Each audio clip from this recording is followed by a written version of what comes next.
राजधानी लखनऊ में दीपावली की आतिशबाजी के बाद वायु प्रदूषण खतरनाक स्तर पर पहुंच गया है। AQI 170 से 180 के बीच पहुंच गया है, जो स्वास्थ्य के लिए गंभीर जोखिम पैदा कर सकता है। अस्थमा और दिल के रोगियों के लिए सांस लेना मुश्किल हो गया है। आतिशबाजी से निकलने वाला धुआं और विषैले कण हवा की गुणवत्ता को बिगाड़ रहे हैं। सामान्य लोगों के लिए भी ये बेहद खतरनाक हो सकता है। दीपावली के बाद लखनऊ की हवा में भारी प्रदूषण देखा जा रहा है। वायु गुणवत्ता सूचकांक AQI के अनुसार लखनऊ के कई क्षेत्रों में हवा की गुणवत्ता बेहद खराब हो गई है। आतिशबाजी और पटाखों के धुएं ने शहर को प्रदूषण के संकट में ढकेल दिया है। विशेषज्ञों का मानना है कि यह स्थिति सांस और दिल की बीमारियों के मरीजों के लिए बेहद खतरनाक हो सकती है। दो तरह के लोग होते हैं जिनको सांस की बीमारियां अफेक्ट करती हैं। एक तो वो जो सांस की बीमारी से पहले से ही ग्रसित है, और दूसरे वो जिनका की लंग हेल्दी है।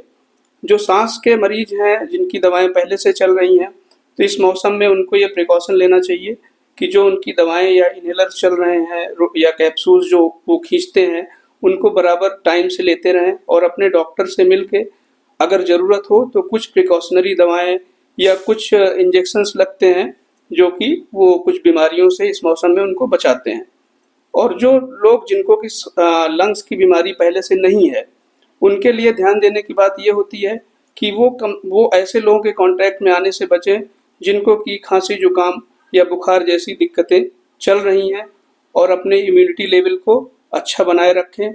उसके लिए ज़रूरी है कि किसी भी तरह का धूम्रपान ना करें और किसी तरह का नशा ना करें।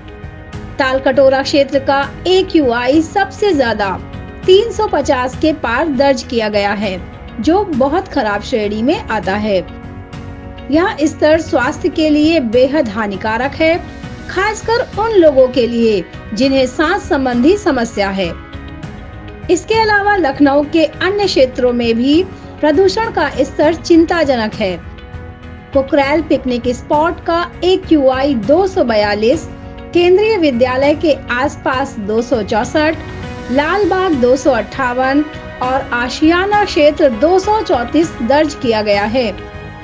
इन क्षेत्रों में भी प्रदूषण का स्तर सामान्य से कहीं अधिक है, जिससे यहाँ के निवासियों की सेहत पर प्रतिकूल प्रभाव पड़ सकता है। दीपावली के दौरान भारी मात्रा में पटाखे फोड़े गए, जिससे वायुमंडल में हानिकारक गैसों की मात्रा बढ़ गई है। विशेषज्ञों का कहना है कि इस प्रदूषण के कारण बच्चों, बुजुर्गों और अस्थमा के मरीजों को विशेष सतर्कता बरतने की आवश्यकता है।